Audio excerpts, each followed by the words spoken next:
रोहिणी नाम या स्मृता। रोहिणी जितनी प्रिय थी तो 26 नहीं थी। और बड़ी विलक्षण बात है,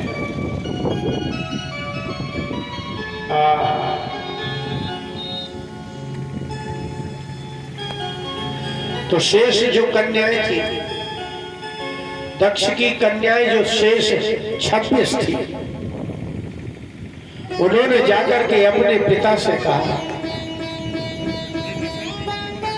कि आपने हमारा विवाह एक चंद्रमा के साथ कर दिया, एक हमारा पति है और हम 27 पत्नियां,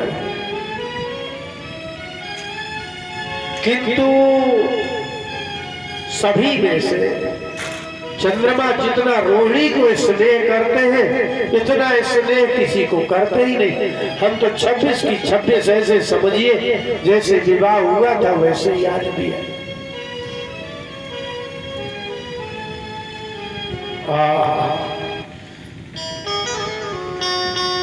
दक्ष प्रजापति को बहुत दुख हुआ। विवाह के पश्चात यदि कन्या आकर के अपने पिता माता से ये कह दे कि हमारा पति हमें स्नेह नहीं करता, अति दक्षः सच तथा श्रुत्वा दुःखं च प्राप्तवास्तदा। सर्वप्रथम तो ये दुख है कि कन्या का जन्म हो जाए और उस कन्या को पराधीन होना। अगर वो अपने घर रहे, भाई के घर रहे, तो पिता अपने पुत्र को प्रताड़ित कर सकता है, ताड़ना दे करके भी अपनी पुत्री की रक्षा कर लेता है। किंतु विवाह के पश्चात किसी पुरुष के अधीन हो जाए, पति दुख देता है तो कन्या का पिता दुखी होने के अतिरिक्त कुछ कर ही नहीं सकता। पिता का सबसे बड़ा दुख है कि पुत्री के विवाहित होने के पश्चात वह दुख सहन करे, और ये बहुत बड़ा दुख है। अपनी पुत्री को पिता सब कुछ दे सकता है, लेकिन पुत्री को कोई सुख। तो एक दिन दक्ष प्रजापति स्वयं पहुंचे और चंद्रमा से बोले कि हे कलानिधि,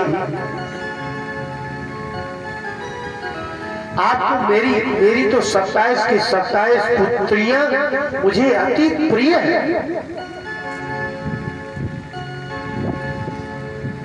किंतु आपकी वो पत्नियां हैं।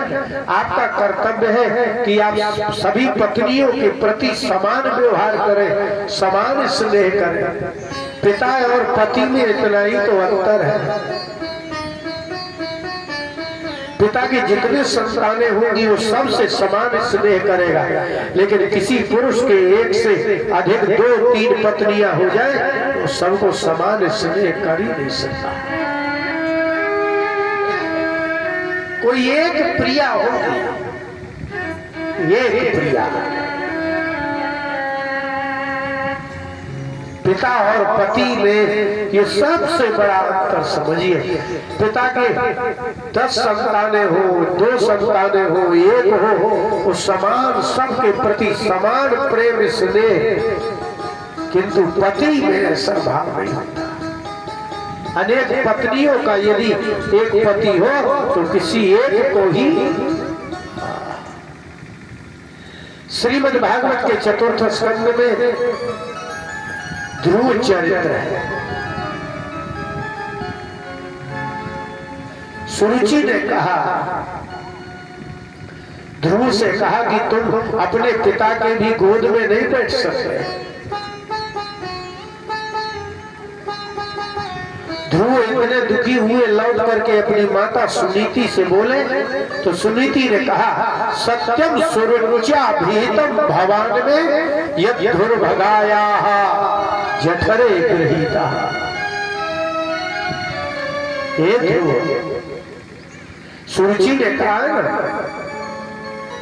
तो तुम अभागी हो और तुमने सुनीति के गर्भ से जन्म लिया है, तुम मेरे राज्यासन में बैठने के योग्य नहीं हो। तो ठीक कह रहे हैं, सत्यम सुरुच्याभिहतम।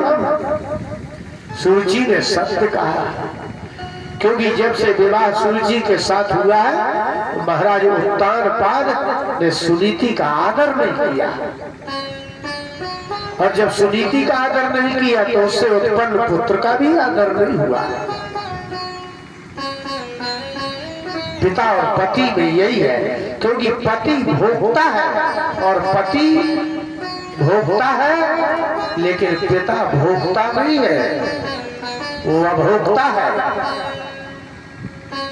पति पत्नी को रक्षा भी देगा और पत्नी पति की भोग्य भी है और उसके वंशधर की उत्पत्ति कारिका भी है। और पति की संपत्ति में, पति के जीवन में सर्वाधिकार पत्नी का होता है और पत्नी पर पति का सर्वाधिकार होता है, और जहां सर्वाधिकार होता है वहां भेद तो होता है। पिता का समान होगा, क्योंकि पिता में तो ऐसा भेद नहीं होगा। इसीलिए दक्ष प्रजापति ने आकर के कहा दक्षश्चैवं च सम्प्रार्थ चंद्रम जामातरं स्वयं। जामाता दामाद जिसे आप कहते हो, संस्कृत में उसको जामाता कहते हैं।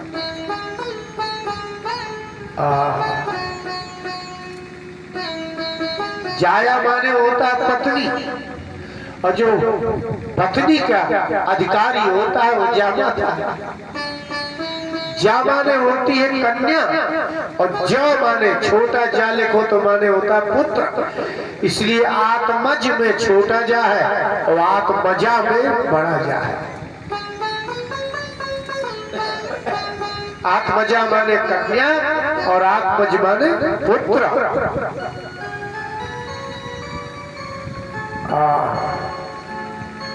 दक्ष ने जाकर के स्वयं चंद्रमा से प्रार्थना की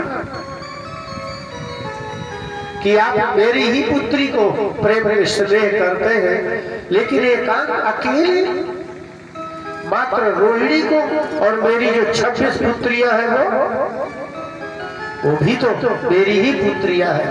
इसलिए मेरी प्रसन्नता तो तब है जब आप मेरी 27 की 27 पुत्रियों के साथ में समान व्यवहार, समान स्नेह करें, तो ही प्रसन्नता है।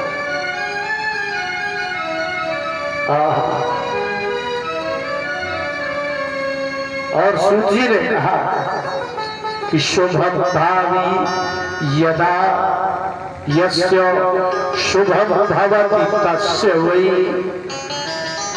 हे शौनकादि ऋषियों, शुभम भावी, यदि किसी के साथ भविष्य में शुभ होना होता है तो शुभम भविष्यति। वो कोई प्रयत्न न करे तो भी शुभ ही होगा, और अशुभम चाहे ना भावी, और जिसके जीवन में अशुभ होना हो तो शुभम तस्य कथम भवेत्। चंद्रमा के जीवन में बहुत अशुभ होने वाला था, इसलिए सूर्य जी ने शौनक जी को कहा कि जिसके जीवन में शुभ होना होता है वह कुछ भी नहीं करेगा तो भी शुभ होगा, और जिसके जीवन में अशुभ होना होता है उसकी बुद्धि ऐसी हो जाएगी कि अशुभ ही होगा। लेकिन जब बहाल होगा तो फिर से घूस लेगा। इसलिए जिनको जो जिसमें आसक्त हो गया उसमें उसके प्राण चले गए, दुख भोगा उसमें लेकिन उसको छोड़ नहीं पाया। इसलिए हमने देखा अधिकारी पकड़ गए, पत्रकारों ने दिखा दिया, जेल चले गए, सस्पेंड हो गए, लेकिन अब वहां तो न्याय तो मिलना नहीं है, इसलिए बहाल हो गए। तो पीछे की रुकी तनख्वाह भी मिल गई, लेकिन उसने घूस लेना नहीं छोड़ा, क्योंकि आदत तो पड़ गई। इसलिए दुर्गुण समाज आए तो प्राण चले जाएंगे, लेकिन दुर्गुण नहीं छूटता। हमने तो शराबियों की पत्नियों को मरते देख लिया, मायके में रहते देख लिया, छोड़ के दूसरे के साथ चली गई, लेकिन भैया की शराब नहीं छूटी। जो जुआ खेलने में लग गया वो जुआ में ही मर गया। इसलिए लिखा है शुभम भावी यदा यश शुभम भवत तस्य वै। जिसके जीवन में शुभ होना होता है उसके जीवन में शुभ ही होता है, और जिसके जीवन में अशुभ होना होता है उसको कोई शुभ कर ही नहीं सकता। फिर चाहे गुरु आ जाए, कोई आ जाए, इसलिए दुर्गुण में फंसे आदमी को और कुछ करने की जरूरत नहीं है। उसके अपयश और धननाश और अपमान के लिए पर्याप्त है, बस कुछ नहीं करना। चंद्रमा ने नई बात मानी, लेकिन दक्ष एक दिन फिर गए। दक्ष ने कहा कि आप मान जाओ, हमारी विशेष जो 26 कन्याएं हैं उनके साथ न्याय करो, उनको भी पत्नी जैसा ही मानो, रोहिणी जैसा ही मानो। चंद्रमा नहीं माने, नहीं माने तो आखिर में कन्या के पिता को क्रोध आ गया। इसलिए हमारे यहाँ कहते हैं जब दामाद नहीं मानता है तो फिर लड़की का पिता कहता है कि महाराज हमने आपके पैर पूजे हैं, पीठ तो नहीं पूजी, पीठ में तो मार ही सकते हैं। इसलिए बेवत बहुत अपमान होता है। चंद्रमा जब नहीं माने तो दक्ष प्रजापति ने साथ दे दिया, तस्मात् त्वं क्षयी भव। जैसे आप कहते हैं ना आयुष्मान भव, ऐसे ही कन्या के पिता ने क्रोध में आकर के कहा, यद्यपि पति के बिना तो उसकी कन्या दुखी ही होगी, लेकिन कहा कि जाओ आज के बाद तुम कृप से तुम क्षय होने लगेगा, क्षयी भव। हाहाकार मच गया चारों तरफ, क्योंकि ये संसार तीन के पास ही प्रकाश है, चौथी चीज प्रकाश के लिए है नहीं। क्या? एक सूर्य, एक चंद्रमा और एक अग्नि, चौथा कहाँ है प्रकाश के लिए आपके पास?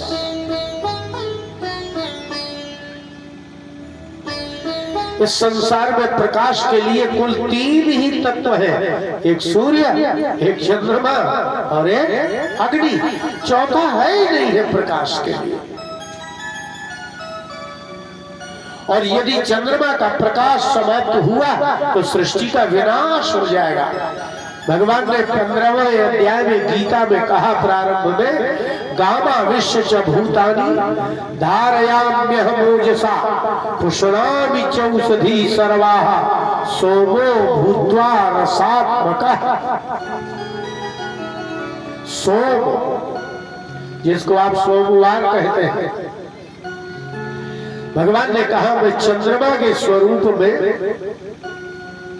उसकी किरणों में प्रवेश करके रात में जो चंद्रमा निकलता है उसकी किरणें जो आपकी वनस्पति में पड़ती है, वृक्ष में, लता में, औषधि में, आपके चना, ये जितना भी धन धान्य है, पुष्णामि चौषधी सर्वा, चंद्रमा की किरणों से ही सारी औषधियां पुष्ट होती है। यदि चंद्रमा नहीं रहेगा तो सृष्टि में वनस्पति ही नहीं रहेगी। और जब दक्ष प्रजापति ने शाप दे दिया कि तस्मात् त्वं क्षयी भव, जाओ तुम्हारा आज के बाद नाश हो जाएगा, तो हाहाकार हो गया। चंद्रमा के नाश का तात्पर्य है सृष्टि का विनाश। सूर्य आत्मा, वेद कहते हैं सूर्य आत्मा, ये संसार की आत्मा सूर्य है, चाहे शरीरधारी हो और चाहे तस्थीवान, अर्थात ये पेड़ पौधे हो। जिस दिन सूर्य और चंद्र नहीं होंगे उस दिन सृष्टि ही नहीं रहेगी। इसलिए सृष्टि में हाहाकार मच गया। सभी देवर्षि कहने लगे अब क्या होगा। इंद्रादि देवताओं ने चंद्रमा को समझाया तो भी नहीं माना। ब्रह्मा जी से दक्ष प्रजापति ने निवेदन किया। ब्रह्मा जी ने कहा आहु कष्टम महज्जातम सर्वलोकस्य दुःखदम, ये तो बहुत बड़ा कष्ट है कि अपराध से सारे संसार को दुख मिलेगा।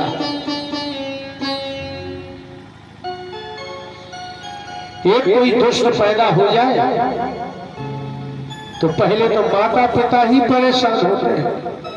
जहां दुष्ट पैदा होता है पहले उनको दुख देता है, इसलिए माता पिता को दुख वालों को देगा। फिर जहां वो दुष्ट गांव में पैदा होता है तो गांव को दुख देगा, और यदि अधिक बलवान हुआ तो गांव से बाहर होगा। इसलिए नीति शास्त्र कहते हैं कि अपनी कुल की रक्षा के लिए एक व्यक्ति अगर दुष्ट है तो उसका त्याग कर देना चाहिए। चाहे कन्या दुष्ट हो और चाहे पुत्र दुष्ट हो। जैसे आप पूरे शरीर को बचाने के लिए पैर और हाथ कटवा लेते हैं ना, यदि पता चल जाए कि डॉक्टर कह दे कि भाई इसमें तो इन्फेक्शन होने की संभावना है, मर जाएंगे, इसलिए आप हाथ पैर कटवा लेते हैं कि नहीं। यदि एक दुष्ट पुत्र पुत्री के कारण यदि आपका पूरा कुल का विनाश होता हो तो कुलस्यार्थे अपने कुल के लिए उस एक का त्याग कर देना चाहिए। और यदि गांव की रक्षा हो रही हो कुल के त्यागने से तो गांव की रक्षा करना चाहिए, कुल का त्याग कर देना चाहिए। और पूरे गांव की रक्षा के लिए अगर जनपद की रक्षा हो रही हो तो गांव का त्याग कर देना चाहिए। और यदि अपनी प्राण पर आ जाए तो आत्मार्थे पृथ्वी त्यजे, तो अपने प्राणों का त्याग रक्षा करने के लिए अपना देश ही छोड़ देना चाहिए, क्योंकि प्राण मुख्य है। जीते रहोगे तो फिर से सब कुछ मिलेगा, मर जाओगे मोह में आकर के उस आदमी को नहीं छोड़ोगे तो कुल गया, गांव गया, प्रतिष्ठा गई, धन गया और तुम भी गए।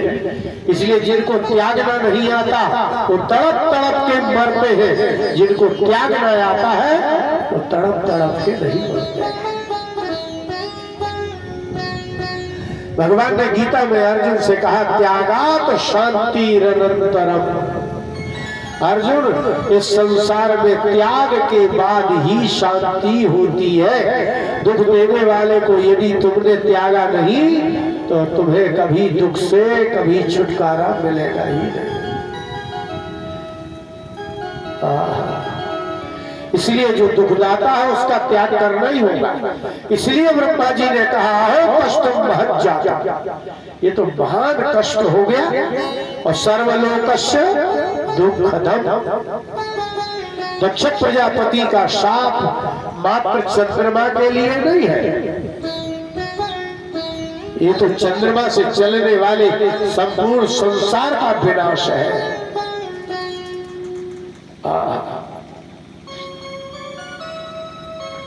अब क्या करें। और पिता के द्वारा दिया गया शाप मिथ्या नहीं हो सकता, हो ही नहीं सकता। चंद्रमा को भी बड़ा भय लगा, दुष्ट को भी भय लगता है, लेकिन कब? जब दुष्ट को दुख मिलने लगता है। दुख देने वाले को तब तक आनंद आता है दुख देने में, जब तक उसको दुख नहीं मिलता है। और जब उसको खुद को दुख मिलता है तब फिर रक्षा के लिए चिल्लाता है, बचाओ बचाओ बचाओ।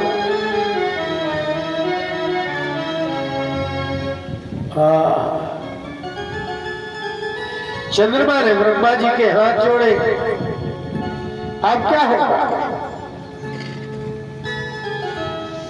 ब्रह्मा जी ने कहा कि अभी कुछ समय है, अवसर है बचने का, क्योंकि अभी तुम्हारा क्षय प्रारंभ नहीं हुआ। यदि क्षय प्रारंभ हो गया तो धीरे धीरे धीरे धीरे क्षय होते होते नाश हो जाएगा। नाश दो प्रकार से होता है, कुछ नाश ऐसे हैं जो एक साथ घड़े की तरह हो जाता है, और एक ऐसा हो जाए धीरे धीरे धीरे धीरे धीरे धीरे नष्ट होता है। यदि घर में आग लग जाए तो सारी संपत्ति एक साथ राख हो जाएगी, लेकिन अगर कोई शराब पीने लगे, जुआ खेलने लगे तो धीरे धीरे नाश होगा। इसलिए चंद्रमा से कहा कि अभी अवसर है और तुम चाहो तो अभी अपनी आत्मरक्षा कर सकते हो। प्रभास के शुभे क्षेत्रे वर्जे चंद्र सदैव तैहि। प्रभास क्षेत्र द्वारका के पास है। यदि ये चंद्रमा प्रभास क्षेत्र में जाए और वहां जाकर के शिवमाराधये तत्र मृत्युंजय विधानतः। देखिए हमारे यहाँ संस्कृत अद्भुत है। अर्जुन को कहते हैं धनंजय और शंकर जी को क्या कहते हैं? मृत्युंजय। इसका मतलब जिसको लोभ नहीं होता है उसको धनंजय। जो धन को जीत ले वो धनंजय, और जो मृत्यु को जीत ले वो मृत्युंजय। मृत्युंजय।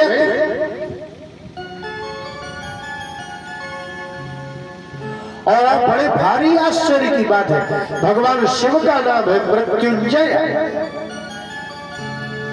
आपने एक चित्र देखा होगा, बहुत पहले हमने बचपन में देखा था कि एक शंकर जी का मंदिर है, उसमें एक बालक शंकर जी को ऐसे लपेटे हुए है डर के मारे, और यमराज भैंसा में बैठ करके त्रिशूल मार रहे हैं। ये चित्र देखा था हमने। वो ये चित्र है कि महाराज मार्कंडेय ऋषि, इनको शंकर जी ने वरदान में कुल 5 वर्ष का ही बालक दिया था। मार्कंडेय ऋषि के पुत्र है मार्कंडेय। फिर तो ये कभी समाप्ति, उनको कभी नाश ही नहीं हुआ। भगवती नर्मदा ने मार्कंडेय ऋषि को प्रलय काल के बाद सब समाप्त हो गया था, लेकिन भगवती नर्मदा ने उनको अपना दुग्ध पान करके जीवित रखा था। वो है मार्कंडेय ऋषि, और वही उन्हीं ने ही युधिष्ठिर को ये सब ज्ञान दिया। बहुत बड़ी आयु है उनकी। इसलिए भगवान शिव का ऐसी कथा है वो कि मार्कंडेय ऋषि के कोई संतान नहीं थी, दुखी तो थे। शिव जी की आराधना की, शिव जी प्रकट हुए। शिव जी ने कहा कि भाई क्या बात है मार्कंडेय ने कहा भगवान संतान नहीं है। बोले भाग्य में ही नहीं है तुम्हारे, लेकिन अब तपस्या की है तो 5 वर्ष के लिए बालक दे सकते हैं।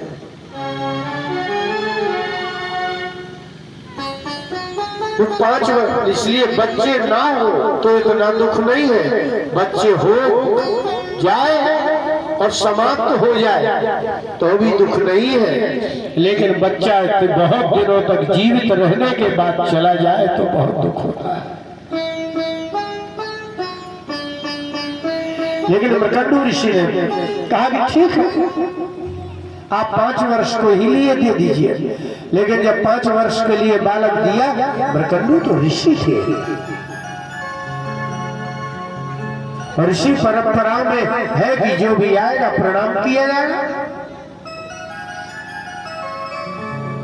प्रणाम की पद्धति में है कि जो भी आशीर्वाद देगा वो जाने माने कुछ भी ना जाने तो भी कहेगा खुश रहो बेटा, चाहे वो जिंदगी भर दुखी रहे, लेकिन जब भी प्रणाम करेंगे तो क्या कहेंगे, खुश रहो, जीते रहो, चिरंजीवी भव, आयुष्मान भव।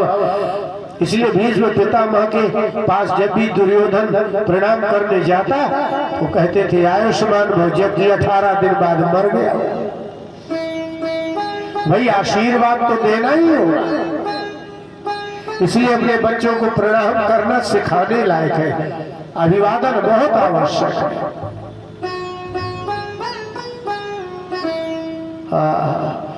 एक दिन सनकादिक आए, ब्रह्मा जी के पुत्र है, मृकंडू ऋषि ने अपने बालक को प्रणाम करना सिखा दिया था। जैसे ही सनकादिकों को प्रणाम किया, सनकादिकों ने कहा आयुष्मान भव, दीर्घजीवी भव, चिरंजीवी भव। तब मृकंडू ऋषि ने एकांत में कहा भगवान आपने आशीर्वाद जिसको आयुष्मान भव कहा वो 5 साल ही जीने वाला है। सनकादिकों ने कहा कि फिर हमारा जो वचन है वो तो मिथ्या हो जाएगा, चलो चलते हैं। तो बालक को लेकर के ब्रह्मा जी के पास पहुंचे। अब ब्रह्मा जी को भी प्रणाम जाते ही बालक ने किया, ब्रह्मा जी भी बोले आयुष्मान भव। तो ब्रह्मा जी को भी बताया, लेकिन बोले तो चलो अब उन्हीं के यहाँ चले जिन्होंने 5 साल की आयु दी है। और जब वहां पहुंचे तो शिव जी को प्रणाम किया तो शिव जी ने भी कहा आयुष्मान भव। सनकादिकों ने कहा कि प्रभु ये वही बालक है जिसको आपने 5 वर्ष की आयु दी है, अब ये हम लोग के आशीर्वाद का क्या होगा। शिव जी ने कहा ऐसी तो कोई बात नहीं है, आशीर्वाद वरदान थोड़ी है, आशीर्वाद और वरदान में बहुत अंतर होता है। इसलिए आशीर्वाद दिया है, आप तो किसी को भी प्रणाम करो बुरा थोड़ी बोलेगा, आशीर्वाद ही तो देगा।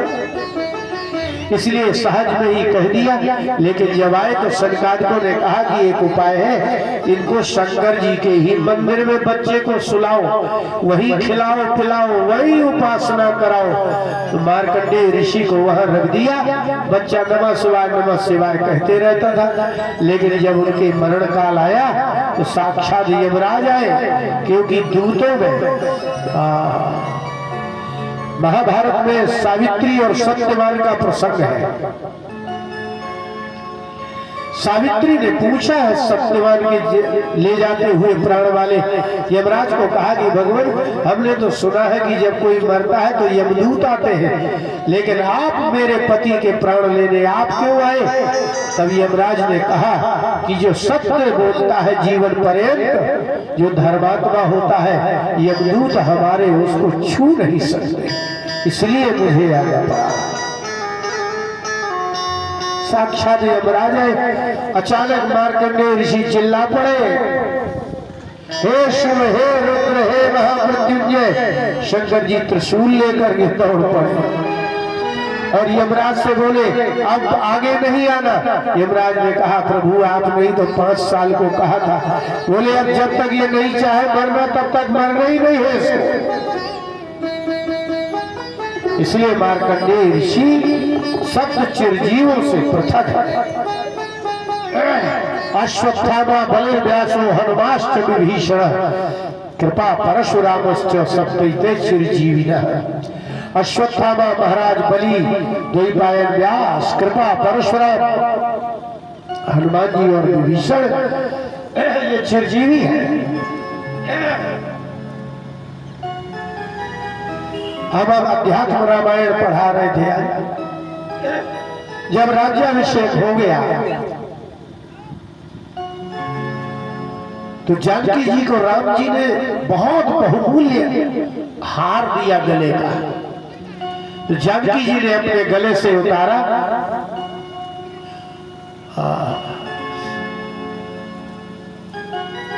और उतार करके चारों तरफ देखने लगे।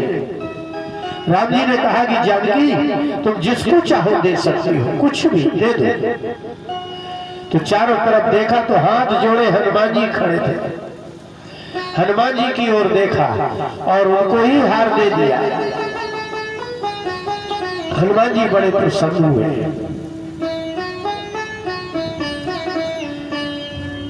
राम जी ने कहा कि हनुमान जी आप चाहो तो वरदान मांग सकते हो, जो तुम्हारे हृदय में हो। हनुमान जी ने कहा कि प्रभु मेरे हृदय में तो ये है कि जब तक ये पृथ्वी रहे तब तक मेरे मुख से आपका राम नाम निकलता रहे, और जब तक मेरे मुख से राम नाम निकले तब तक मैं पृथ्वी में रहूं।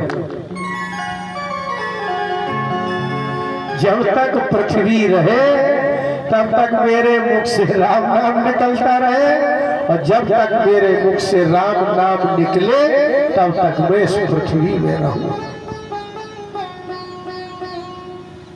वरदान मांगने के लिए भी बुद्धि चाहिए। राम जी मुस्कुराए और वरदान दे दिया। इसलिए भगवान मृत्युंजय है। इसलिए हमारे यहाँ जब भी कोई बड़ी आपत्ति आती है तो मृत्युंजय महामृत्युंजय का जप करवाते हैं। इसलिए ब्रह्मा जी ने कहा कि ये प्रभास क्षेत्र में जाए और शिवमाराधयेत् तत्र मृत्युंजय विधानतः।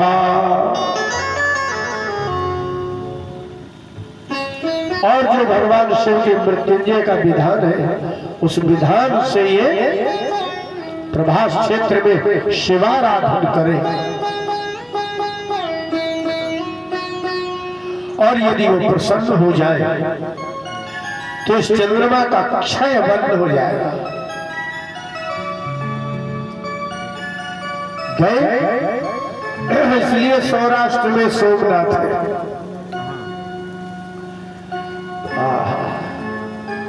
प्रभास क्षेत्र में चंद्रमा पहुंचे, ऋषि पहुंचे। वहां क्या विधान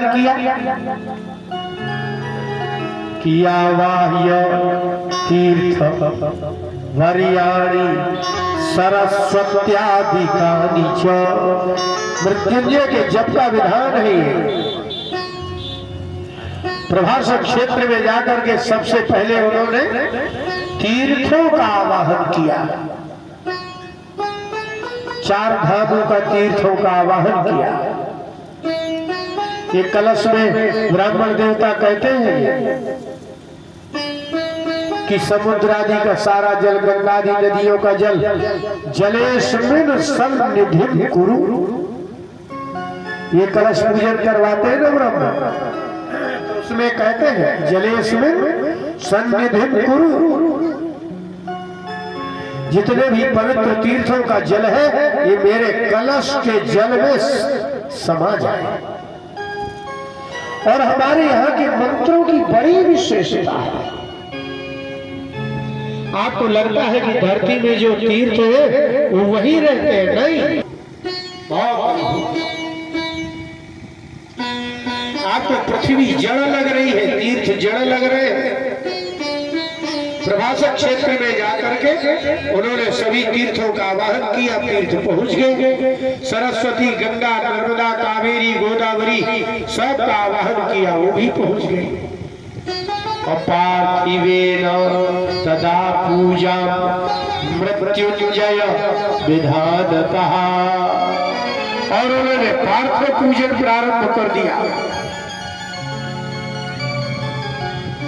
और आश्चर्य लगेगा आपको, और ये क्रम ऐसा नहीं है कि आपने आज कर लिया, ऐसा नहीं है। आज आपने यह हो रहा तो शिव पूजन कर लिया, महाराज आए उन्होंने शिवलिंग बनवा, 1-2 दिन में कुछ होने वाला नहीं। आप बीमार होते हैं तो 1 दिन में ठीक हो जाते हैं। बुखार आ जाता तो 10-10 दिन तक दवाई चलती है। उसका अपना कोर्स है। यदि टीवी हो जाए तो 6 महीने का कोर्स है। और कुछ बीमारी तो ऐसी है कि 3-3, 4-4 साल से दवाई चल रही है। भगवान के विषय में इतनी जल्दी नहीं कि आज मैंने 16 सोमवार किए और शंकर जी अभी प्रकट नहीं हुए। अरे भाई, इससे तो ठीक है, लेकिन इससे भी बड़ी बात यह है कि आपने कितना, आप तो खुद इतनी जल्दी प्रसन्न नहीं होते और भगवान को प्रसन्न करना है तो बहुत चाहिए। संसार में 24 घंटे सबके साथ रहते हैं, वो तो प्रसन्न नहीं हो पाते, तो भगवान कहां से प्रसन्न हो।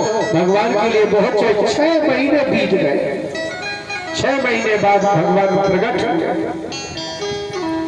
मृत्युंजय मंत्रेण पूजितो वृषभध्वजा। वृषभध्वज भगवान शिव की ध्वजा में चरण है, वृषभ के रूप में धर्म है, इसलिए भगवान शिव धर्म के ऊपर सवारी करके चलते हैं। ये नंदी जिसे आप कहते हैं धर्म है, जिसमें सत्य है, दान है, दया है और तप है। पूर्ण सत्य, पूर्ण दान, पूर्ण दया, पूर्ण तप, इन चारों चरणों का धर्म का स्वरूप वृषभ नंदी है। और उसमें भगवान बैठे हुए हैं मृत्युंजय, अर्थात जिनके पास ये चारों चरण होंगे, मृत्युंजय उनका स्वामी है। इसलिए उपासना में बड़ी बहुत कुछ चाहिए। 6 महीने बीते हैं। आविर्बभूव आविर्भूय विधुप्राह स्वभक्तं भक्तवत्सलः। भक्तवत्सल है भगवान। जैसे गाय है, गाय के बछड़े को वत्स कहते हैं, तो जैसे गाय अपने बछड़े को रभाते देख नहीं सकती, दूध पिलाने के लिए रभा करके दौड़ती है, ऐसे भगवान अपने भक्त को, ये भक्त एक बार पुकारे तो गाय की तरह रभा के भगवान दौड़ते हैं, इसलिए उनको भक्त वत्सल कहते हैं। भागवत के 10वें स्कंद के 86वें अध्याय के अंतिम श्लोक में लिखा है, भगवान भक्त भक्तिमान।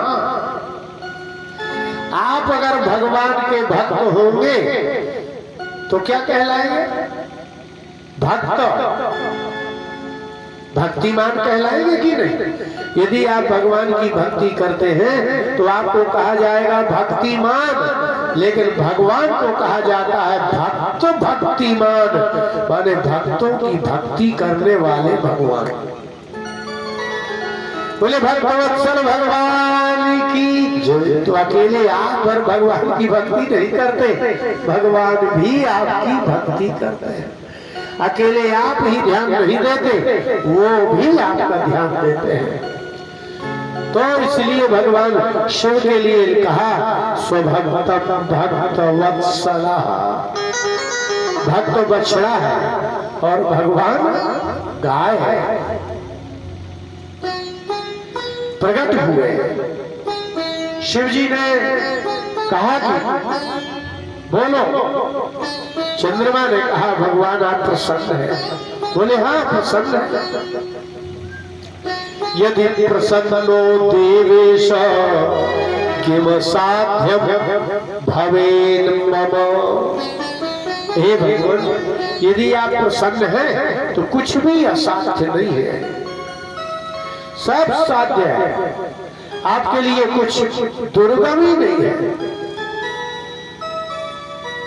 जामवंत जी ने हनुमान जी से कहा, सुंदर कांड में, कि सारे बानर कहते हैं हम नहीं जा सकते। कुछ बोले थोड़ा जा सकते हैं, कुछ बोले जा तो सकते हैं लेकिन लौट नहीं सकते। हनुमान जी से कहा जामवंत जी ने कि तुम्हारे ना कहने के पहले मैं कुछ कहना चाहता हूं। सबने ना कहा है।